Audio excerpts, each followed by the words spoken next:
तो एक funny question मैं आपसे पूछना चाहता हूँ, Apple a day keep a doctor away. आप इसमें क्या कितना भरोसा करते हैं? सो जेनरिक मेडिसिन क्या है और वो क्यों ब्रांडेड मेडिसिन से चीपर रेट में मिलती है और क्या मैं यूज़ कर सकता हूँ? तो इसी बात पे 15 अगस्त को आप लोग एक पेड़ जरूर लगाएं, अपने घर पे लगाएं, अपने गार्डन पे लगाएं। एक पेड़ मस्ट है लगाना।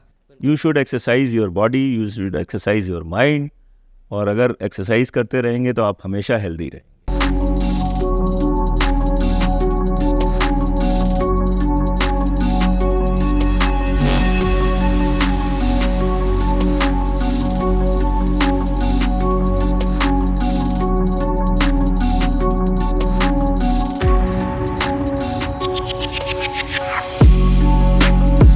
तो hey guys, welcome back to my channel. आज की वीडियो में आप लोग का बहुत ज़्यादा वेलकम है और आज की जो वीडियो है काफ़ी ज़्यादा इन्फॉर्मेटिव होने वाली है और काफ़ी ज़्यादा अच्छी होने वाली है, क्योंकि आज हमारे साथ इलाहाबाद के एक जाने माने डॉक्टर सुशील सेना जी, जो कि द्वारिका हॉस्पिटल से भी मतलब उनको जाना जाता है। तो सर, आप कैसे हैं?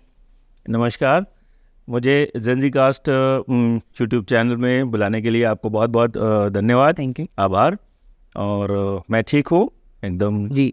तो आज हम लोग जो है सबसे पहले आपकी जर्नी पूछना चाहेंगे कि बचपन से आपका कैसा था, कि मतलब बचपन से पूरी जर्नी आपकी मैं पूछता हूँ सबसे पहले। मेरा जन्म प्रयागराज में हुआ अच्छा।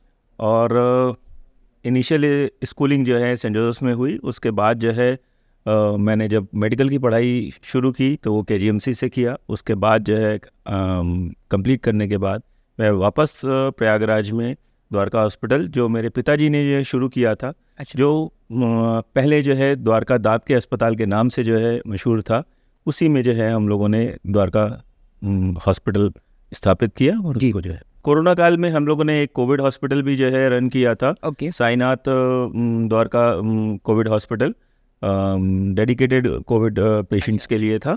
और अभी पिछले साल हम लोगों ने Dwarka super speciality and wellness centre जो है टैगो टाउन में शुरू किया है। ओके। और उसमें जो है सुपर स्पेशलिस्ट जो है डॉक्टर्स ओपीडी करते हैं, और साथ ही साथ जो है मेदांता के डॉक्टर्स भी वहाँ पे आते हैं, मेदांता लखनऊ से। जी। तो मेरा जो सबसे पहला आपका जो क्वेश्चन है वो है कि आप डॉक्टर्स की मतलब कि इस मेडिकल फील्ड में कैसे आपका किया कि इसमें जाना है, इस मेडिकल फील्ड में जाना है?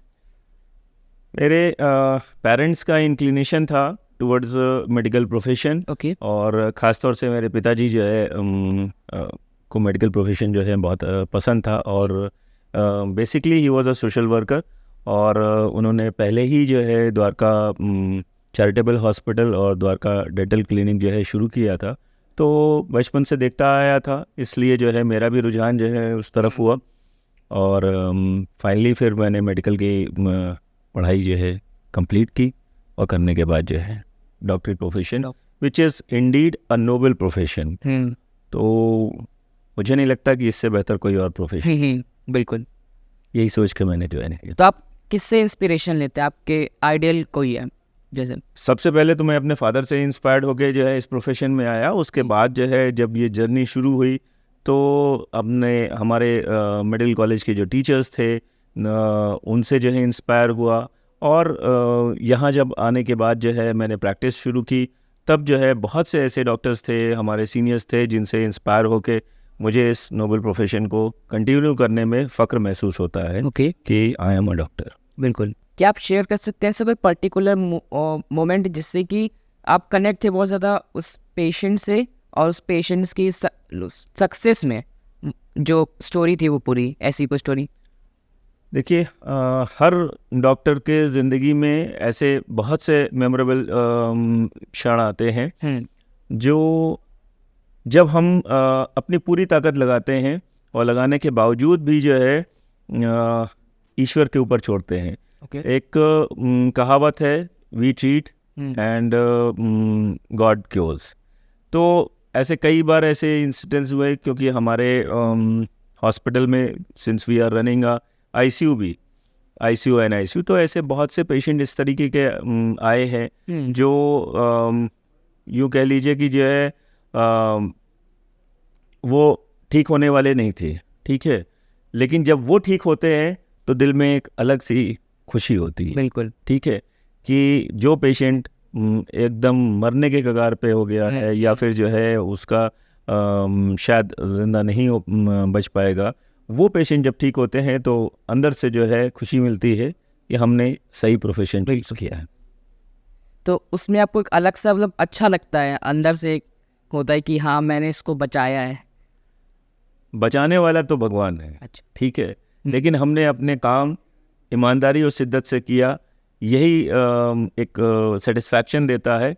और जब पेशेंट ठीक होके जाता है तो वो दुआएं देता है। बिल्कुल। तो जैसे कोविड का भी समय था, तो एज अ डॉक्टर आपने इस पैंडमिक से क्या सीखा? कोविड एक वैश्विक महामारी के तौर से आई थी जी। और मेरी ईश्वर से प्रार्थना है कि इस तरीके की चीज़ें जो है दोबारा जो है हम लोग को ना देखनी पड़े। उस समय हम सब लोगों ने अपनों को खोया, यहाँ तक कि डॉक्टर्स की भी डेथ हुई जी। While treating COVID patients. लेकिन उस कोविड के समय ने एक और चीज़ जो है सिखाई कि कैसे अपने ऊपर ध्यान देना है एंड कैसे अपने आप को प्रिवेंट करना है। एक कहावत है, prevention is better than cure. हाँ। तो प्रिवेंशन के तौर पे जो है बहुत से लोगों ने जो है अच्छी चीज़ें जो है करना शुरू की, जैसे जो है अपने ऊपर ध्यान देना शुरू किया, व्यायाम शुरू किया, योगा शुरू किया, टहलना शुरू किया। These are the things which saved in COVID, patients को बचाया। और साथ ही साथ जो है मेडिकल फ्रेटर्निटी ने अपना पूरी ताकत से लोगों को बचाने में जो है अपनी जी जान की परवाह ना करते हुए जो है किया। और उसमें हम लोगों ने अपने कुछ साथियों को खोया भी, लेकिन फ़क्र है कि इस कोविड जैसी महामारी को हम लोग उससे पार कर पाए और उससे अच्छे से डट के लड़ पाए। और इस चीज़ में तो मैं कहूँगा कि भारत के लिए ये गर्व की बात है कि जो वैक्सीन्स बनाने में इतने समय लगते थे, सालों लगते थे, उसको जो है इतने कम समय में जो है बना के किया। और वैक्सीनेशन का एक बहुत अच्छा जो है असर आया कि हर्ड इम्यूनिटी डेवलप हुई और हमारा देश जो है बच गया। हमारे देश में मोर्टेलिटी बहुत कम हुई, ये एक बहुत अच्छी चीज़, ठीक है।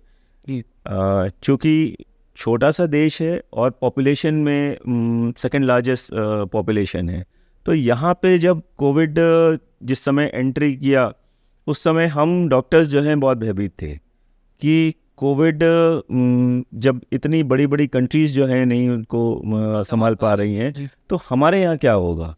लेकिन समय समय पे अच्छे जो है उपचार हुए, अच्छी जो है हम लोगों को जो है पैरामेडिकल सपोर्ट मिला। और इस कोविड के संदर्भ में मैं एक चीज़ कहना चाहूँगा कि हमारे जो क्लास 4 एम्प्लॉई थे, पैरामेडिकल्स थे, उन लोगों ने सबसे ज़्यादा मेहनत, ठीक, उन्होंने अपने जान की परवाह ना करते हुए जो है एक एक मरीज की जो है सेवा की और उन्हीं के बल पे हम लोग जो है कोविड को हराने में समर्थ। बिल्कुल। तो आप क्या सोचते हैं कि फ्यूचर में ऐसे कोविड जैसी और भी पैंडेमिक्स आ सकती है? देखिए, फ्यूचर का तो नहीं पता, लेकिन कोरोना वायरस एक तरीके का लैब टेस्टेड जो है वायरस था। और फ्यूचर में क्या होता है, क्योंकि अब जो जिस तरीके का सिनेरियो हो रहा है जी, बहुत ढेर सारे शोध्स हो रहे हैं, ठीक है, रिसर्चर्स हो रहे हैं। और HIV virus, corona virus, these both viruses जो है ये उन्हीं रिसर्चर्स का परिणाम भी है और जिसको हम लोगों ने मतलब भुगत भी रहे। लेकिन कहीं ना कहीं ये म्यूटेशन होने की वजह से जो है मतलब कोरोना वायरस में जो है जो बदलाव हुआ, ठीक है, बदलाव होने की वजह से वो इतना ज़्यादा जो है वेरुलेंट हो गया और डेडली वायरस साबित हुआ। तो आप मुझे ये बता सकते हैं कि जैसे एक वायरस जो होता है वो म्यूटेट कैसे होता है, उसका कुछ प्रोसेस? वायरस में देखिए प्रोटीन्स हैं और उसका जो है आउटर शेल है, उसमें कंटिन्यूस जो है म्यूटेशन होते रहते हैं। अब कौन सा जो है जो म्यूटेंट है वो ज़्यादा घातक होगा ये अभी बता पाना बड़ा मुश्किल है। लेकिन इसी से ही जो है बिकॉज मेडिसिन एज सच जो है it is a ongoing research process, ठीक है। बहुत सी आपने सुना होगा पोलियो की जो है वैक्सीन्स आती हैं ठीक है, रेबीज़ की वैक्सीन आती है और भी मम्स की हैं। तो ये सब में भी जो है बहुत कम मात्रा में जो है वायरस रहता है, ठीक है। और जो अपनी कोविड की भी जो वैक्सीन बनी थी उसमें भी जो है उसी के डेरिवेटिव्स निकाल के जो है वैक्सीन बनाई गई थी। वैक्सीन का पर्पज़ ये रहता है कि जब बहुत ही माइन्यूट डोजेस में जो है वो प्रोटीन्स या उसके वायरस जो है इंजेक्ट किए जाते हैं, जी तो बॉडी इटसेल्फ जो है एंटीबॉडी डेवलप करती है। वो एंटीबॉडी जो है हमारे शरीर में उस वायरस के अगेंस्ट जो है लड़के एक सिस्टम डेवलप करती है, इम्यून सिस्टम डेवलप करती है, ताकि भविष्य में जो है उस बीमारी से जब वो ओरिजिनल वाली है ओरिजिनल आए तो इससे लड़ सके। तो आप ऐसी कौन सी एडवाइस देना चाहेंगे जिससे जो एक नॉर्मल बंदा है वो अपने इम्यून सिस्टम को बूस्ट अप कर सके? देखिए, इसमें सबसे पहली चीज़ तो है कि लाइफस्टाइल जो है हम लोगों को अपनी बदलनी पड़ेगी। ओके। वे बैक अगर आप जाइए अपने पेरेंट्स के, मतलब मैं अपने पेरेंट्स को जब देखता था तो उन लोगों की जो लाइफस्टाइल थी वो डिफरेंट थी, और हमारे जनरेशन की लाइफस्टाइल ऑल टुगेदर डिफरेंट हो गई है। बिकॉज अब हम लोग बहुत ज़्यादा आरामदायक ज़िंदगी जीने लगे हैं, और साथ ही साथ जो है व्यायाम करना वगैरह जो है एकदम बंद हो गया है। ख़ास तौर से जो है पैदल चलना जो है बंद हो गया है। दूसरी चीज़ जो है, जैसे जैसे डेवलपमेंट हुआ है ख़ास तौर से शहरों का, तो शहरों में जो है आप देखिए कि अब प्लांटेशन जो है, मतलब हमें प्लांट लगाने पड़ रहे हैं, ठीक है। तो दिस शोज़ कि कहीं ना कहीं जो है हमने इकोसिस्टम को डिस्टर्ब कर दिया। तो वापस हमको जो है अपने रूट्स को जो है मजबूत करना पड़ेगा, और रूट्स जो है हमेशा जो है नेचुरल चीज़ों से ही बनता है। बिल्कुल। तो अगर लाइफस्टाइल की बात करें तो लाइफस्टाइल में जिस तरीके से हम लोगों ने जंक फूड और ये सारी चीज़ें जो है खाना शुरू कर दिया है, तो उन सबों से हमें परहेज़ करना पड़ेगा। साथ ही साथ जो है डेली अपने ऊपर जो है थोड़ा सा ध्यान देना पड़ेगा। ख़ास तौर से yoga, it is a miraculous thing, ठीक है। योगा आप कर सकते हैं, आप जो है नॉर्मल ब्रिस्क वॉकिंग कर सकते हैं, उससे जो है कार्डियक आउटपुट भी बढ़ता है और अपना शरीर में जो है चर्बी नहीं इकट्ठा होती है जी। इस तरीके के, मतलब जिस भी चीज़ को आपको अच्छा लगे, ठीक है, whether it is cycling, whether it is swimming, whether it is walking, gym में भी जाना चाहें तो आप जिम में भी, क्योंकि आजकल जिम का भी काफ़ी ज़्यादा जो है चलन हो गया है, ट्रेंड चल गया है, और हमारा यूथ जो है जिम की तरफ बिल्कुल काफ़ी ज़्यादा मोटिवेटेड है। जिम का ही एक अगर पहले का रूप देखें तो कुश्ती हुआ करती थी जिम, अच्छा। ठीक है। तो उसमें भी जो है लोग बाग exercise, the main crux is exercise. You should exercise your body, you should exercise your mind, और अगर एक्सरसाइज करते रहेंगे तो आप हमेशा हेल्दी रहेंगे। और साथ ही साथ अच्छा खान पान होना चाहिए, कम से कम 6 घंटे से 8 घंटे की साउंड स्लीप होनी चाहिए, वो बहुत ज़रूरी है। Sound sleep in the sense? Sound sleep मतलब डिस्टर्ब स्लीप नहीं होनी चाहिए, ठीक है। बहुत अब इधर मैं देख रहा हूँ कि यंगस्टर्स के बीच में जो है रात में लेट नाइट जो है जगने का, और फ़ोन के ऊपर जो है काफ़ी समय जो है बीतता है। तो ये सारी चीज़ें जो है कहीं ना कहीं हम लोगों को जो है हमारी लाइफ स्टाइल को जो है काफ़ी ज़्यादा जो है डिस्टर्ब कर रही है, और उसका खामियाजा हम ही को ही भुगतना पड़ेगा। आप देखिए पहले सर्वाइकल स्पॉन्डिलाइटिस जो है नहीं हुआ करती थी, या बहुत कम हुआ करती थी, स्पेशली जो उस तरीके का काम करते थे। आप लेकिन ये इस नाम को थोड़ा सा डिस्क्राइब कर सकते हैं? हाँ, जैसे गर्दन में जो दर्द होता है, ठीक है, अक्सर लोगों ने देखा होगा कि मतलब खास तौर से अब तो सभी लोग जो है मोबाइल में इस तरीके से देखते रहते हैं, तो इस जगह पे जो है दर्द होना शुरू हो जाता है, फिर वो कंधों पे जाता है और बाकी चीज़ों पे। तो अगर प्रॉपर जो है आपका पोस्चर बना रहेगा तो इस तरीके की प्रॉब्लम्स नहीं आएंगी, और यूथ में अगर आना शुरू हो जाए तो फिर ये दिक्कत की बात है। सही कह रहे हैं।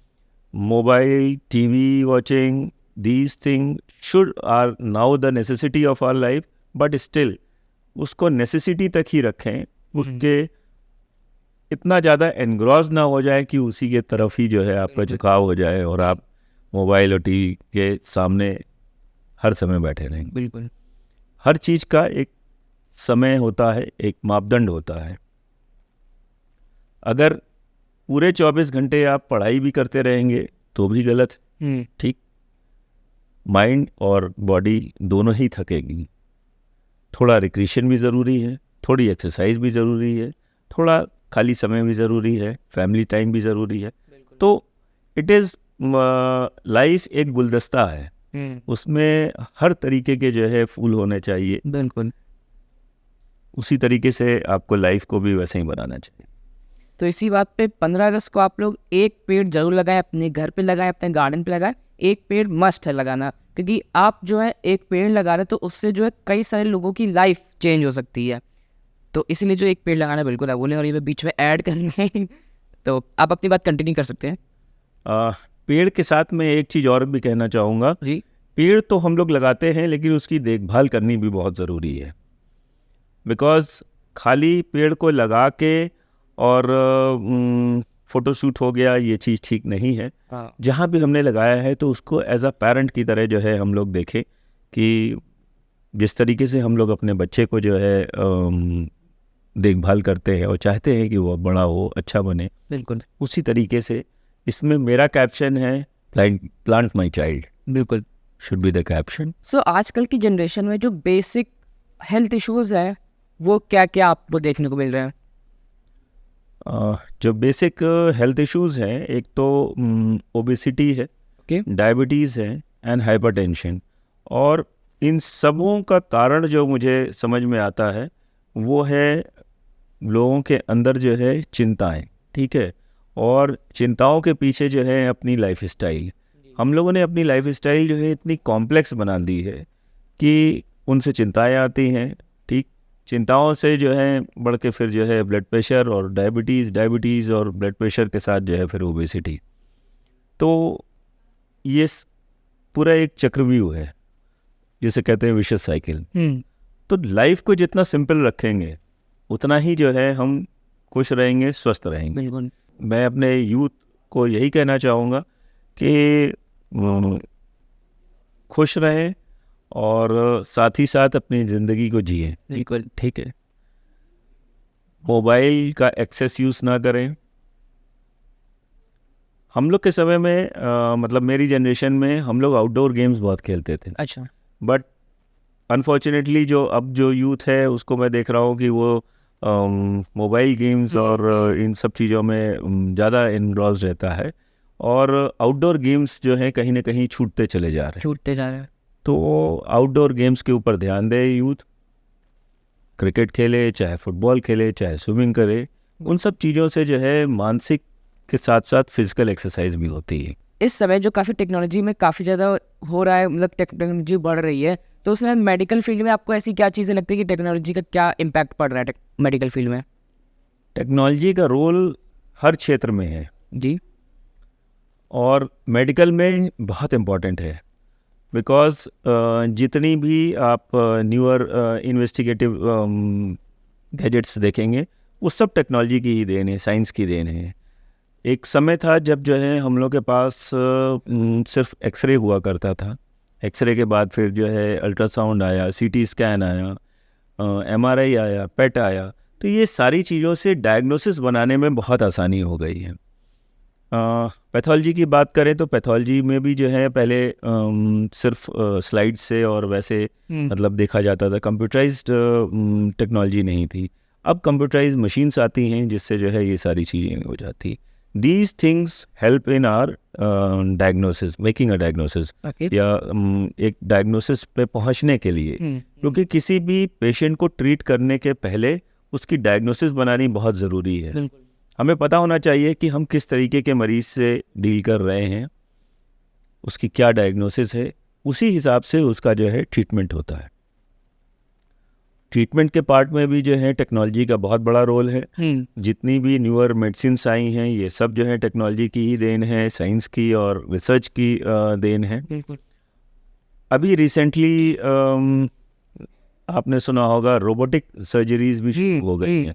लेप्रोस्कोपिक सर्जरीज तो हमारे समय से ही आ गई थी, लेकिन जो है अब रोबोटिक सर्जरीज भी आने लगी हैं, होने लगी हैं।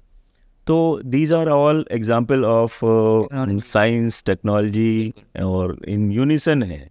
आपने टेक्नोलॉजी की बात की, तो टेक्नोलॉजी में एक समय हुआ करता था कि जब पेट में ख़ास तौर से जो है पेट की अगर कोई प्रॉब्लम हुआ करती थी तो सर्जन उसे ओपन करके देखता था ओके कि क्या प्रॉब्लम है।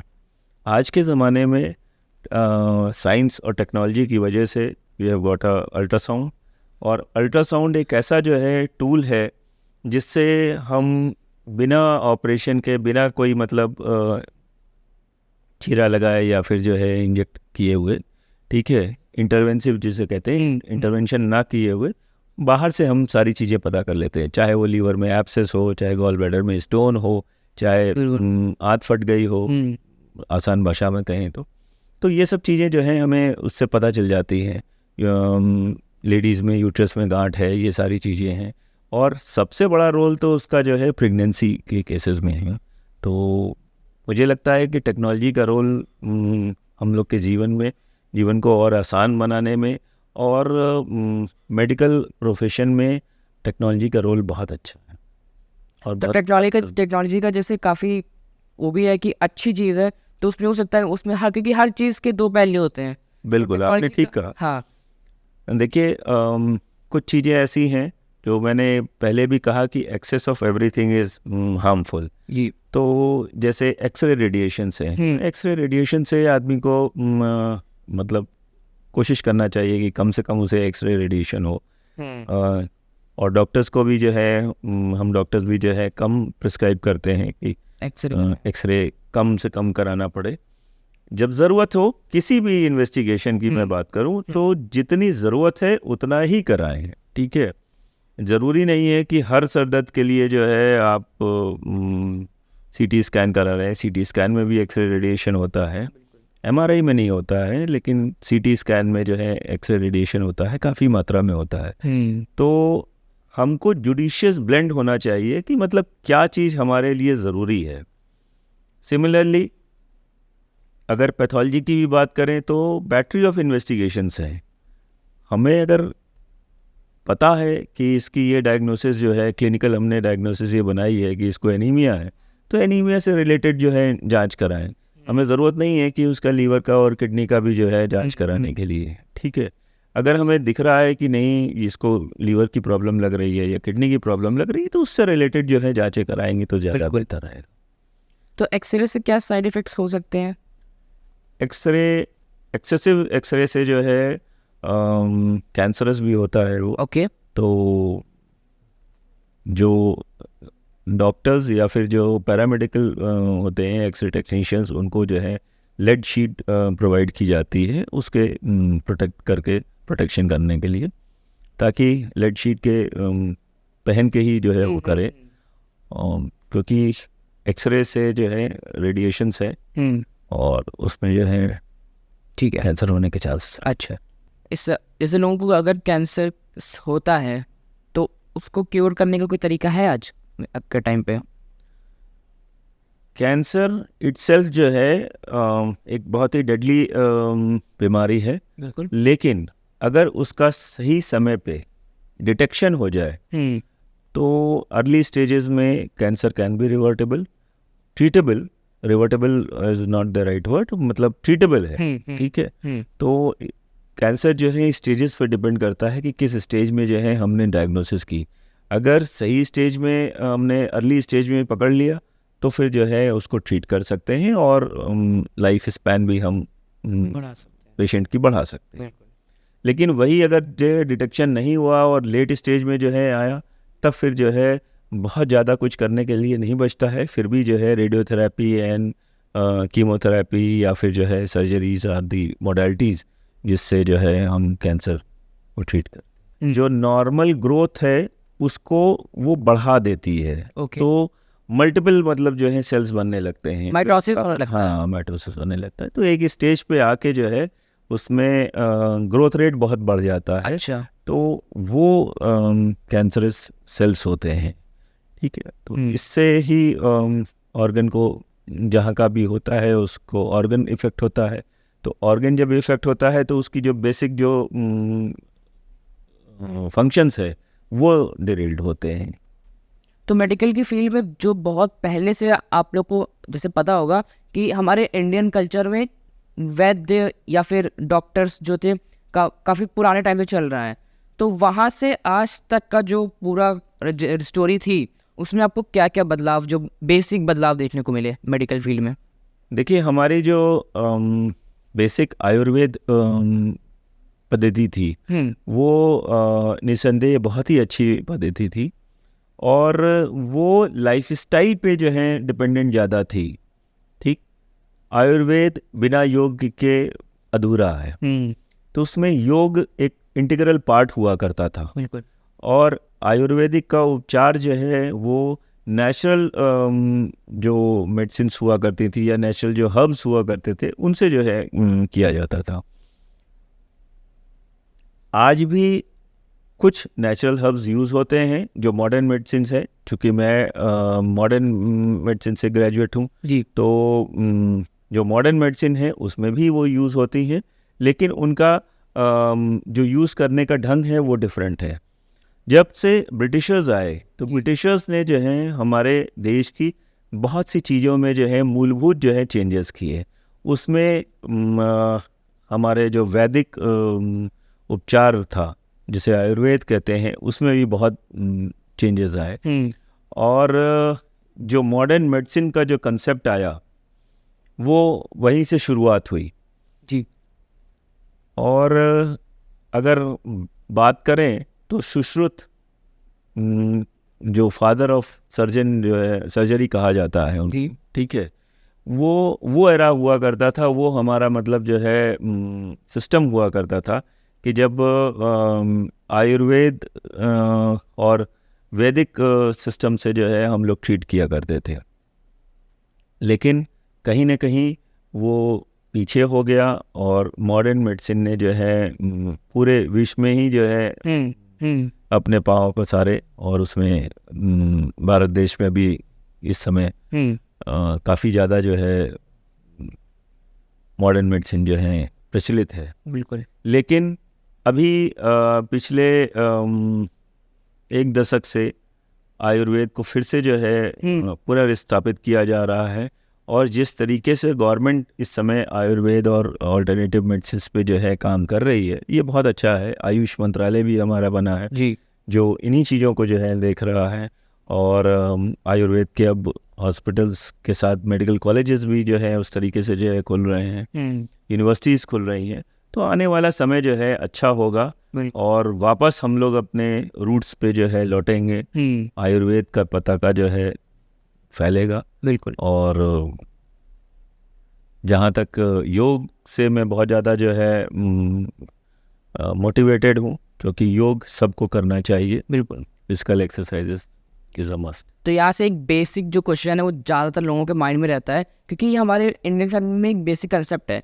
दादी बोलती हैं आयुर्वेदिक इज़ द बेस्ट, पापा बोलते हैं homeopathic is the best, mummy बोलती है एलोपैथिक इज़ द बेस्ट। तो होम्योपैथिक, आयुर्वेदिक और एलोपैथिक में डिफरेंस क्या है?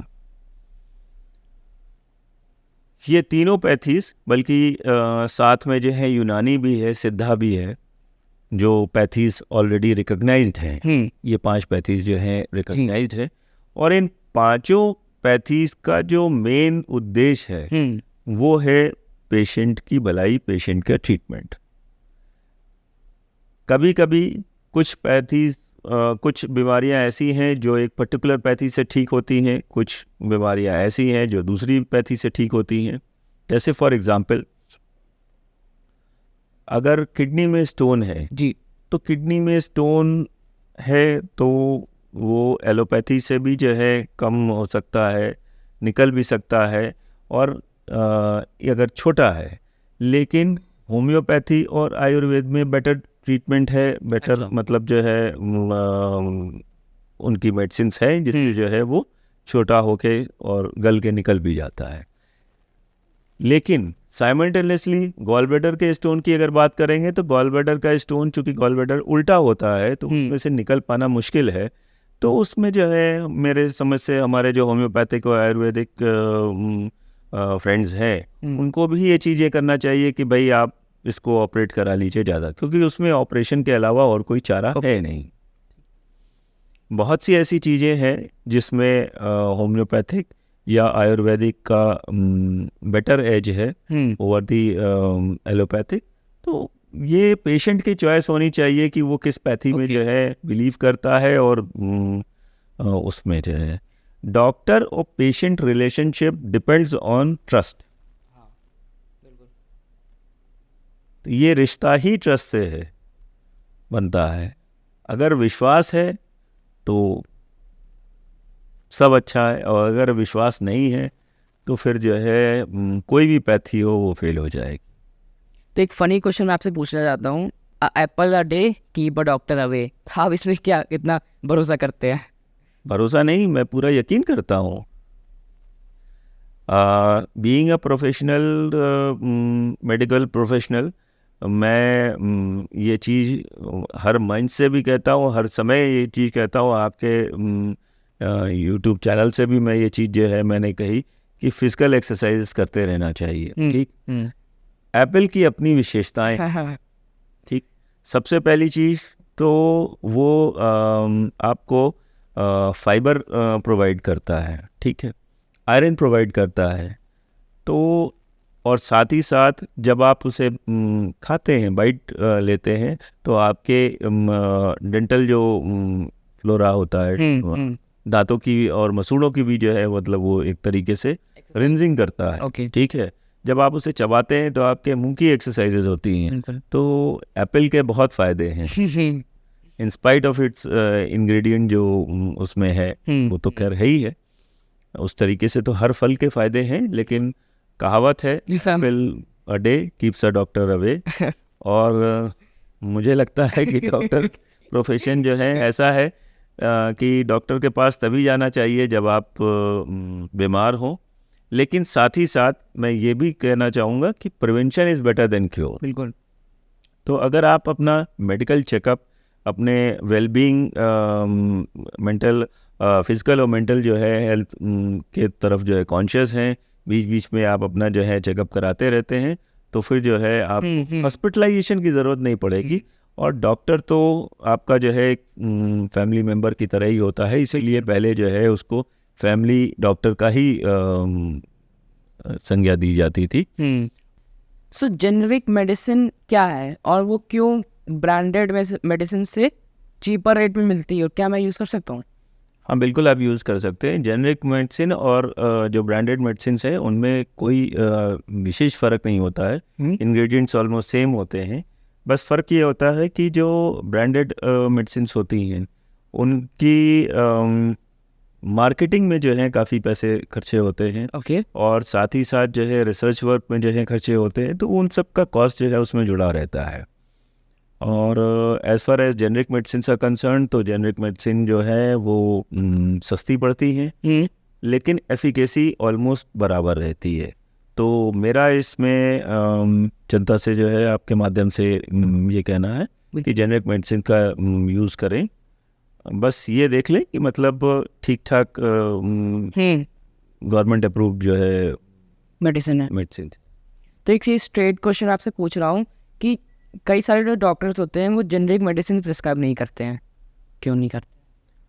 नहीं, ऐसा नहीं है। अब तो एनएमसी के गाइडलाइंस भी आ गए हैं कि आपको सिर्फ और सिर्फ जो प्रोडक्ट नेम है वो लिखना है। कि जैसे अगर आपको पैरासीटामॉल देना है, आइबुप्रोफेन देना है, तो आप पैरासीटामॉल प्लस आइबुप्रोफेन का जो है मतलब कॉम्बिनेशन वो लिख दीजिए। कितने डोज में देना है ये लिख दीजिए। और पेशेंट या पेशेंट का अटेंडेंट जो है वो जो भी उसके ब्रांड आती है वो लिख लेगा। ब्रांड नेम से जो है ना लिखा जाए। ओके। तो लाइफ इंश्योरेंस के बारे में आप क्या कहना चाहेंगे? लाइफ इंश्योरेंस या health insurance, there are two things. Okay. Life insurance आपकी लाइफ को जो है इंश्योर करता है, ठीक, आपसे प्रीमियम लेता है और आपकी लाइफ को इंश्योर करता है। और कुछ उसकी मतलब डिटेल्स तो एक लाइफ इंश्योरेंस का जो एजेंट है वही बता पाएगा, या फिर जो उनके जो प्रपोजल देने वाले लोग होते हैं। लेकिन जो मोटा मोटी है वो ये है कि मतलब आपकी लाइफ इंश्योर्ड है, तो जितने भी अमाउंट पे जो है इंश्योर्ड है उसमें डेथ होने के बाद जो है वो सम मिलता है, या फिर जो है एक पर्टिकुलर टाइम पीरियड के बाद मिलता है। ओके। हम आपको कहना चाहेंगे कि आप हेल्थ इंश्योरेंस लीजिए। हेल्थ इंश्योरेंस आजकल मतलब बाहर तो ये ट्रेंड है ही है विदेशों में कि बिना हेल्थ इंश्योरेंस के जो है वहाँ पे तो वीज़ा ही नहीं मिलता है। तो चूँकि हमारा भारत देश जो है डेवलपिंग देश स्टेज पे है, है। तो अभी मेरा सजेशन ये है कि जो लोग अफोर्ड कर सकते हैं वो हेल्थ इंश्योरेंस ज़रूर कराएं। हेल्थ इंश्योरेंस का अपना एक फ़ायदा रहता है कि अगर आपको इन केस कहीं पे भी कोई प्रॉब्लम हुई तो आप जो उनके एम्पैनल्ड हॉस्पिटल्स हैं उसमें जो है फ्री ऑफ कॉस्ट जो है अपना इलाज करा सकते हैं, एंड वो इंश्योरेंस कंपनी जो है बियर करेगी। तो मतलब कि जो मेडिकल वो लाइफ इंश्योरेंस है वो हम लोग को लेना चाहिए। बिल्कुल लेना चाहिए। ओके। तो एक मेरा क्वेश्चन मेरा नहीं है, ये रिक्वेस्ट आई थी आपसे पूछने के लिए कि कई सारे जो मेडिकल शॉप्स हैं, एक मेडिकल शॉप जैसे मेडिकल शॉप ए है, वो आपसे कॉस्ट टू कॉस्ट जो भी मेडिसिन का रेट है वो आपसे ले रही है। एक शॉप बी है जो कि लिखी हुई है कि 20% डिस्काउंट इन ऑल मेडिसिन, तो वो 20% डिस्काउंट करके दे रही है हर मेडिसिन पे। शॉप सी है वो 10% डिस्काउंट पे सारे मेडिसिन दे रही है। तो इसमें डिफरेंस क्या है? देखिए ये डिफरेंस जो है इन पर्टिकुलर जो मेडिकल शॉप्स ओनर्स हैं उनके ऊपर जो है डिपेंड करता है, ठीक है। और कितना वो जो है अपना मार्जिन ऑफ प्रॉफिट अपने पास रखना चाहता है, कितना जो है वो मार्जिन ऑफ प्रॉफिट जो है पेशेंट के साथ शेयर करना चाहते हैं, ये उन पे डिपेंड करता है, ठीक है। गवर्नमेंट ने ऑलरेडी जो है फिक्स एक एमआरपी जो है फिक्स कर रखी है, तो एमआरपी से ऊपर नहीं बिकनी चाहिए, ठीक है। तो अगर मान लीजिए किसी दवा की जो है एमआरपी उन्होंने 100 रुपये रखी है, तो 100 रुपये के से 101 रुपये नहीं होनी चाहिए। अब 100 रुपये में जो मार्जिन ऑफ प्रॉफिट है अगर किसी मेडिकल शॉप को, तो हो सकता है वो 10% का आपको रिबेट दे रहा हो, 20% का दे रहे हो, ठीक है। दीज आर ऑल मतलब मार्केटिंग के मतलब जो है स्ट्रेटजीज हैं। आपने देखा होगा आजकल जो है सेल्स भी लगती हैं, ठीक है। ब्रांडेड गुड्स पे सेल्स लगती हैं, चाहे वो कपड़े हो, चाहे जूते हो, चाहे कोई भी चीज़ हो, यहाँ तक कि खाने पीने की चीज़ों में भी जो है सेल लगती है, by one get one free, ठीक।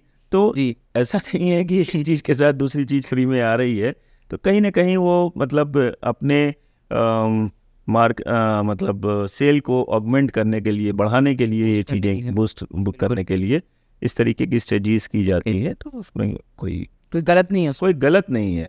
हाँ, एमआरपी के ऊपर अगर कोई आदमी ले रहा है या सब स्टैंडर्ड मेडिसिन दे रहा है तो वो गलत है, दैट इज़ अ क्राइम। तो क्या गवर्नमेंट की तरफ से ऐसी कोई स्कीम भी चल रही है लोगों की इस मेडिकल फील्ड में? गवर्नमेंट की तरफ से स्कीम्स जो है निरंतर जो है आती रहती हैं, और उन्हीं स्कीम्स के तहत जो है अगर आप देखें तो जननी सुरक्षा योजना है, मातृ शिशु सुरक्षा योजना है, साथ ही साथ जो है अभी तो प्रधानमंत्री मोदी जी ने आयुष्मान भारत जो हेल्थ कार्ड है वो इशू किया है। बिल्कुल। तो इस तरीके की जो है अनेक स्कीम्स है, और साथ ही साथ जो है आपने देखा होगा वैक्सीनेशन भी जो है गवर्नमेंट की तरफ से फ्री में होता है। तो हेल्थ को लेके, health is a public issue, ठीक है। गवर्नमेंट अपने भरसक जितनी भी चीज़ें होती है वो सारी चीज़ें जो है कर रही हैं, बिल्कुल। और उसी की वजह से जो है इस समय जो है हम लोग का हेल्थ में जो है काफ़ी इम्प्रूवमेंट हुआ है, ठीक है। जो लाइफ एक्सपेक्टेंसी है वो बढ़ गई है, ठीक है।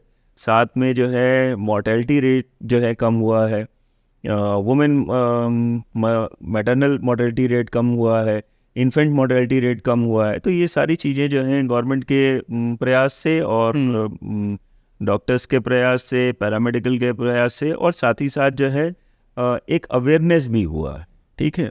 अगर आप अब देखिए तो लोगों के अंदर जो है लिटरेसी रेट भी बढ़ा है। तो लिटरेसी रेट बढ़ा है, जब पढ़ा लिखा व्यक्ति है तो उसे पता है कि हमें क्या क्या केयर करना है। तो इस समय जो टेक्नोलॉजी का काफ़ी अच्छा क्रेज़ चल रहा है, तो इससे आपने बताया था कि अभी रोबोटिक वो सर्जरीज आने शुरू होने वाली है, और ऐसे ही जो है काफ़ी सारे जो है जैसे किसी का हाथ ख़राब होता है तो उसका जो आर्टिफिशियल हैंड, आर्टिफिशियल ऑर्गन्स जो आजकल मतलब आ रहे हैं, मतलब अभी आए नहीं है, आने वाले हैं, तो आपको क्या लगता है कि इससे जो है जो एक इंसान की लाइफ स्पैन है वो बढ़ सकती है? डेफिनेटली बिल्कुल बढ़ सकती है। इसलिए क्योंकि देखिए रोबोटिक सर्जरीज जो हैं they are more precise. Okay. ठीक है, वो कंप्यूटराइज्ड मतलब सारी चीज़ें हैं, उन्हें पता है कि किस जगह जाके कितना जो है हमें वो करना है। हालांकि it is newer concept, but लेकिन न्यूअर कंसेप्ट होने के साथ साथ जो है बहुत ज़्यादा प्रिसाइज है। जैसे जब हम लोग पढ़ रहे थे उसके बाद उस समय सिर्फ सीटी स्कैन और एक्सरे और अल्ट्रासाउंड होता था। अब उसके बाद जो है एमआरआई भी आया, एमआरआई के बाद जो है पेट स्कैन जो है हो रहे हैं, लैप्रोस्कोपिक सर्जरीज होने लगी। अब लैप्रोस्कोपिक सर्जरीज में मान लीजिए जैसे पहले गॉल ब्लैडर का ऑपरेशन होता था तो एक लंबा चीरा लगता था, ठीक है, 8 दिन पेशेंट जो है भर्ती रहता था। अब जो है सिर्फ की होल सर्जरीज होती हैं, मतलब 4 होल से जो है लैप्रोस्कोपिकली जो है रिमूवल ऑफ गॉल ब्लैडर जो है हो जाता है। तो गॉल ब्लैडर का ऑपरेशन जो है, और वही नहीं मतलब शरीर के कई पार्ट्स में जो है इस तरीके से जो है सर्जरीज हो रही हैं लैप्रोस्कोप द्वारा। आर्थोस्कोपी से जो है नी का और बाकी जॉइंट्स का जो है सर्जरीज हो रही हैं, स्पाइन की सर्जरीज हो रही हैं। तो ये सारी चीज़ें जो हैं साइंस और टेक्नोलॉजी का जो कॉम्बिनेशन है उससे जो है मेडिकल फैसिलिटीज़ जो हैं अच्छी हुई हैं। बिल्कुल। और बहुत प्रिसाइज हुई हैं। तो जो अपकमिंग डॉक्टर्स एंड यूथ जो है मेडिकल फील्ड में आ रही है, तो उनको आप क्या एडवाइस देना चाहेंगे? देखिए मेडिकल फील्ड में जो अब यूथ आ रही है या यंग जनरेशन आ रहा है वो टेक्निकली बहुत साउंड है, ठीक है, और प्रैक्टिकल नॉलेज पे अब गवर्नमेंट का भी बहुत ज़्यादा ध्यान है कि मतलब जो है थ्योरी के साथ जो है प्रैक्टिकल जो सेशंस हैं वो बढ़ाए जाए, ठीक है। और इन सब चीज़ों से लैश होके जब जो है हमारे यंगस्टर्स आ रहे हैं तो कहीं ना कहीं मुझे लगता है कि वो ज़्यादा जो है वेल रेड, वेल लर्न और वेल इक्विप्ड जो है आ रहे हैं। लैप्रोस्कोपिक सर्जरीज एक ज़माने में मतलब एक एरा के बाद जो है मतलब लोग करते थे, अब वो लोग वहीं से सीख के आ रहे हैं। हमारे हॉस्पिटल्स भी अब वेल इक्विप्ड हो गए हैं, हर जगह सारी सुविधाएं हैं, सारे गैजेट्स हैं जो मेडिकल में यूज़ होते हैं। तो अगर हमारे पास सारी चीज़ें की सुविधाएं हैं और एज पर मतलब जो है जो इंटरनेशनल नॉर्म्स हैं उसके तरीके से गाइडलाइंस के तहत जो है हम लोग के हॉस्पिटल्स और मेडिकल कॉलेजेस हो रहे हैं, तो जो वहाँ से पढ़ के स्टूडेंट्स आ रहे हैं वो निसंदेह बहुत अच्छा कार्य कर रहे हैं। और मेरी शुभकामनाएं हैं उन लोगों के लिए और उन सभी मेडिकल स्टूडेंट्स के लिए, और वो भविष्य में उज्जवल भविष्य उनका रहेगा। और साथ ही साथ हमारे भारत देश में जो हमारे भारतवासी हैं उनका हेल्थ भी अच्छा रहेगा। और आपके चैनल के माध्यम से मैं ये ज़रूर कहना चाहूँगा कि हमारा भारत देश युवा देश है, इसमें युवाओं की जो परसेंटेज है वो काफ़ी ज़्यादा है। तो पूरा भारत देश का जो भार है वो आप लोगों के ऊपर ही है। आप लोग स्वस्थ रहें, और आप लोग स्वस्थ रहेंगे, खुश रहेंगे, तो हमारा भारत देश भी जो है खुशहाल रहेगा। बिल्कुल। तो इसी के साथ आज की वीडियो जो है मैं यहाँ तक रखना चाहूँगा। सर के साथ काफ़ी अच्छा लगा मुझे बात करने में, और होप हम लोग इसका नेक्स्ट पार्ट भी लाएंगे और कुछ नेक्स्ट टॉपिक्स के साथ भी आपके साथ हम लोग जो है वापस से पॉडकास्ट का पार्ट 2 लाएंगे। तो गाइस वीडियो में काफ़ी अच्छा आप लोग को लग रहा होगा, सब्सक्राइब नहीं करो तो सब्सक्राइब कर लेना। एक कमेंट आप लोग ज़रूर कर दीजिएगा आपको वीडियो कैसी लगी, और अगर आपको कोई सवाल पूछना तो आप पूछ सकते हैं कमेंट में जाके। तो गाइस अब जो है हम लोग वो अपना सेशन करने जा रहे हैं जो कि हम लोग सारे गेस्ट के साथ करते हैं। तो सर ये आपके लिए। Thank you very much. मैं अपने छोटे भाई साहिल को ढेर सारी शुभकामनाएं देता हूं, और आप व्यूअर्स से जो है अनुरोध करूंगा कि इनके जेनजी कास्ट पॉडकास्ट को जो है सब्सक्राइब करें, फॉलो करें, और साहिल को ढेर सारा जो है प्यार और आशीर्वाद दें। Thank you. सो गाइज मिलेंगे हम लोग इसी के साथ नेक्स्ट वीडियो में। तब तक के लिए बाय बाय, जय हिंद, जय भारत, वंदे मातरम। और आप लोग जो है नेक्स्ट गेस्ट का इंतज़ार करिएगा।